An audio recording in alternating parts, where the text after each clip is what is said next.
Արամ Ասատրյանի երջանկահիշատակ որդու Սեդրակ Ասատրյանի նախկին կինը Կարմենը բավականին ակտիվ է սոցիալական հարթակներում, հաճախ է հետևորդների հետ կիսվում ընտանեկան ու աշխատանքային կադրերով։ Այս անգամ էլ Կարմենը հայտնել է, որ դեմքի հերթական պրոցեդուրան է փորձել։ Հրապարակմանը կիցնը նշել էր. 10-րդ օրը իմ երկրորդ լազերային վերականգնումից եւ ես բացարձակապես սիրահարված եմ այս արդյունքին։ Ֆիլտրեր չեմ օգտագործել, սա 100%-անոց բնական փայլ է, նշել էր նա։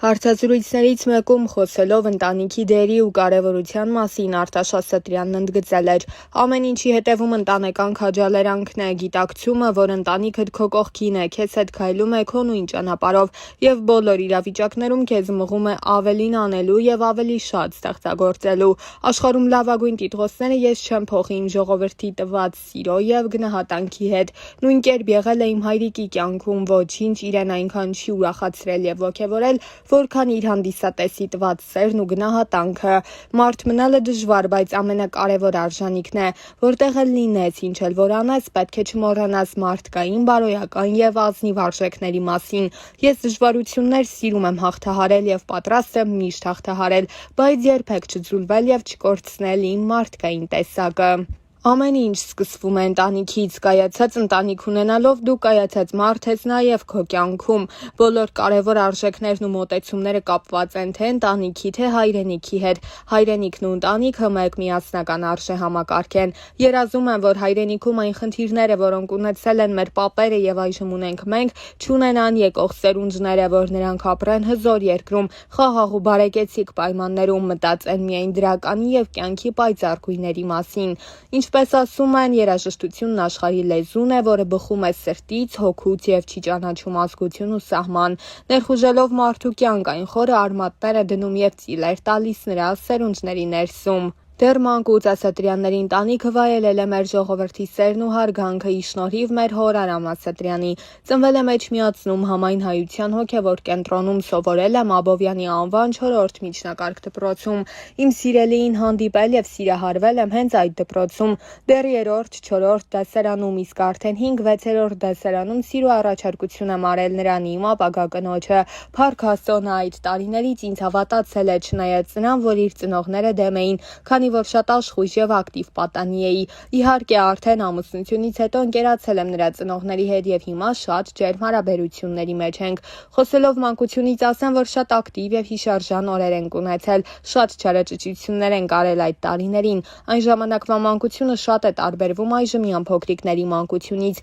Մենք մեր օրերն անցկացնում էինք ընկերների հետ բակում խաղեր խաղալով, սպորտով զբաղվելով, ճամբարներ գնալով։ Հիմա շատ եմ կարոտում մանկության այդ հիշարժան օրերը։ Դեռ 10 տարեկան էի, երբ առաջին անգամ հայրիկիս հետ երգեցի Մշո երկիրն են անուշ երգը, որ մեր ձայնագրությունը մեծ տարածում գտավ եւ ես սկսեցի հայրիկիս հետ շրջագայել տարբեր երկրներով։ Դեռ փոքր տարիքից հայրս իմ մեջ սերմանել է երաժշտության հանդեպ սեր, հարգանք, գնահատանք եւ դրանով համոզել է, թե որքան լավ աշխատանք է երաժշտի երգչի աշխատանքը։ Մեր ժողովրդի ուրախությունը, ծափահարությունները շատ ոգևորիչ է մեզ համար։ Միշտ ասում են, որ շատերը մեծ գումարներ են վաստակում, բայց հաճախ այդ սերն ու հարգանքը չեն վայելում, իսկ մեր համերգներին մարդիկ երգում, պարում ուրախանում են, մեծ հաճույք ստանում եւ հաճույքով էլ վճարում, ինչն ինձ համար հպարտություն է։ Արժանանալով մեր ժողովրդի սիրուն, ասեմ, որ ինքս էլ շատ եմ սիրում եւ գնահատում մեր ազգին։ Խոնարհվում եմ ինձ սիրողների, իմ երաժշտությունը գնահատողների առջեւ, նրանք բոլորը շատ թանկ են ինձ համար։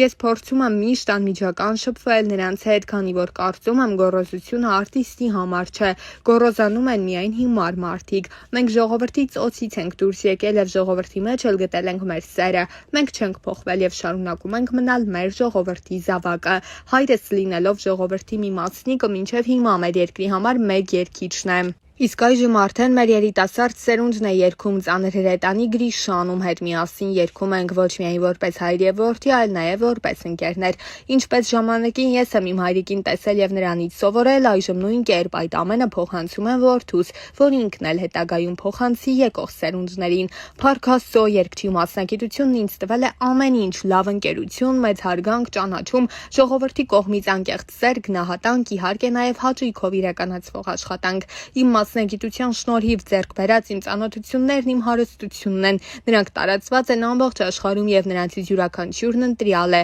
Նոր ծանոթություններ հաստատելով միշտ փորձում եմ ընտանիքներով ընկերություն անել, մեծացնել շրջապատը եւ այդ սիրո մեջ ապրել։ Ես իմ շրջապատով եմ ուժեղ։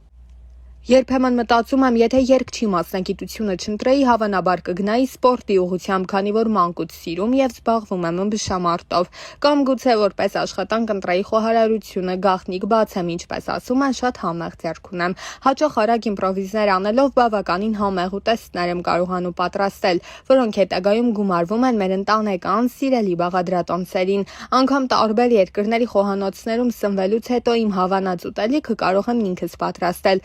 առանց խոհարարներին տեսնելու եւ բաղադրատոմսերը հարցնելու ի շնորհիվ իմ համային բարձր զգացողության։ Մարդու գենետիկ կոդը չի փոխվում, դա Աստծո բնության կողմից շնորհված կոդն է։ Իմ պապի պապերը եւս երգիչներ են եղել, նրանք եկեղեցում հոգեվորականներ են եղել եւ ինչպես գիտենք, եկեղեցում ձայնային լավ տվյալներ ունենալը կարեւոր էր։ Ցավոք, գաղթը կտրել է շատերի կապը, բայց մեր ազգը եկեղեցուց ծնունդ առած եւ երգով ապրող սերունդներ է տվել։ Գեներով մեզ են փոխանցվել մարդկային շատ ու շատ հատկանիշներ, կարողություններ, երաժշտական մեծ տաղանդ։ Այսօր էլ մեր գենը գործում է իմ որդու օրինակով։ Վստահ եմ, մեր գենը դեռ շատ ու շատ պտուղներ է տալու եւ երգն ու երաժշտությունը ապագայում եւս ապրելու է մեր ընտանիքում։ Դեռ 1980-90-ական թվականներին երաժշտական տեմպն ավելի հանգիստ ու դանդաղ էր, իսկ այժմ հասարակության կողմից ավելի ռիթմիկ եւ ակտիվ երգերն են նախընտրելի։ Հատկանշական է նաեւ, որ հիմա 90-ականների երգերի արդիականացումը եւ նոր ոճով մատուցումը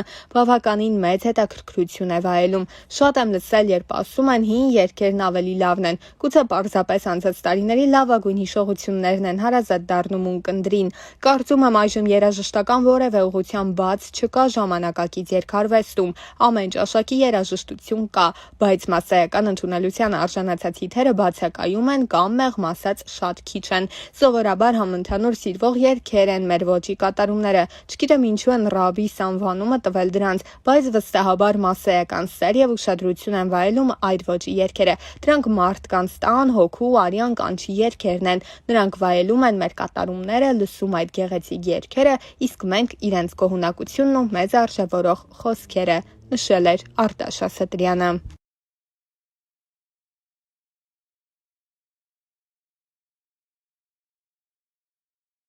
Ավելի վաղ եղբոր ընտանիքի հետ հարաբերություններին անդրադարձել էր նաև Տիգրան Ասատրյանը։ Եղբորս Արտաշի ընտանիքին շատ սիրում եմ, շատ ջերմ հարաբերության մեջ ենք։ Կար ժամանակ, երբ որ եղբայրներով մենք չէինք շփվում եւ դա բոլոր ընտանիքներում էլ լինում են ինչ-որ դադարներ, խոսք կամ զրույց։ Ամեն դեպքում առ այսօր սկսված հարսանիքից ասեմ, ոչ միայն Արտաշի, այլ նաև նրա տղա Գրիշոյի հետ մեր հարաբերությունները շատ լավ են։ Արտաշի աղջկա հարսանիքին ամենաառաջին շնորհավորանքը տվել եմ ես, իմ ընտանիքի հետ միասին շնորհավորել եմ ու ուրախացել, բայց ամենահարգելի պատճառով չէի կարող գնալ, ես այդ ժամանակ ունեի խնդիրներ, որոնք դեռ լուծված չէին։ Փաստաբանների կողմից կար բաց թողումներ, դրա համար 23 տարի եւ ավել ես ապրում եմ Միացյալ Նահանգներում ու թուղթ չունեմ, բայց փառք Աստծո արդեն լույսը տեսնում եմ շատ կարճ ժամանակում դա կլուծվի։ Ես էլ կսկսեմ ճանապարհորդություններս Հայաստանից սկսած։ Խնդիրը մեկն էր, երբ գալիս ես այստեղ կա ժամկետ, որի ընթացքում թղթերդ պետք է հանձնես ու 6 ամիս սպասես պատասխանի։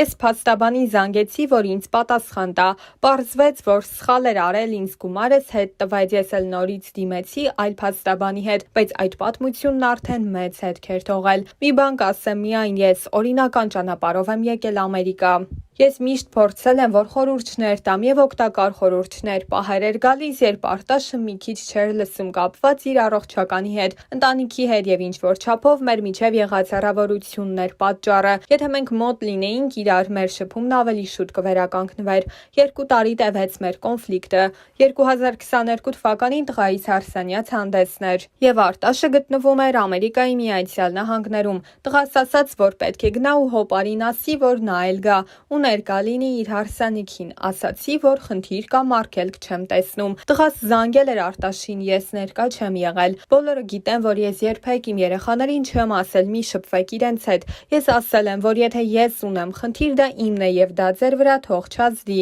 որովհետեւ մենք եղբայրներ ենք, նույն արյունը ունենք ու խնդիրը մի օր կանցնի։ Մի խոսքով տղաս զանգել էր ու ասել, որ ուզում է տեսնի, գնացել էր, խոսել էր։ Արտաշն ասել էր, որ սիրով կգա, բայց հարցրել էր, ես ուզում եմ, որ ինքը ներկա լինի։ Տղաս ասել էր, հա։ Տղաս զանգեց ինձ ու ասաց, որ տանը լինեմ, ինքը 15 րոպեից կգա, բայց ես չգիտեի, որ ինքը Արտաշի հետ է գալու մեր տուն։ Այդ ժամանակ Ռազմիկ Ամյանն էլ մեր տանն էր ու գիտեր մեր կոնֆլիկտի մասին։ Տեսա տղայիս հետ Արտաշը եկավ մեր տուն։ Գրկախառնվեցինք, նույն ջերմությունը կար։ Մի պահ Ռազմիկն էլ սառել էր, չիմացավ ինչ է կատարվում։ Ու մենք մի բառով իրար թուշ պաչելով անցանք այդ պահը ու մինչև այսօր ասեմ, արյունը ջուր չի դառնա։ Մենք գրկախառնվեցինք, լավ խմիչք խմեցինք մեր ընտանիքների ու այդ պահի կենացը։ Հայրս որ լիներ 1 րոպե անգամ մեր խնդիրը չէր տևի, բացարձակապես խնդիրը ունեցվածքի հետ կապ չուներ, հերքում եմ բոլոր այդ վարկածները, նշել էր Տիգրանը։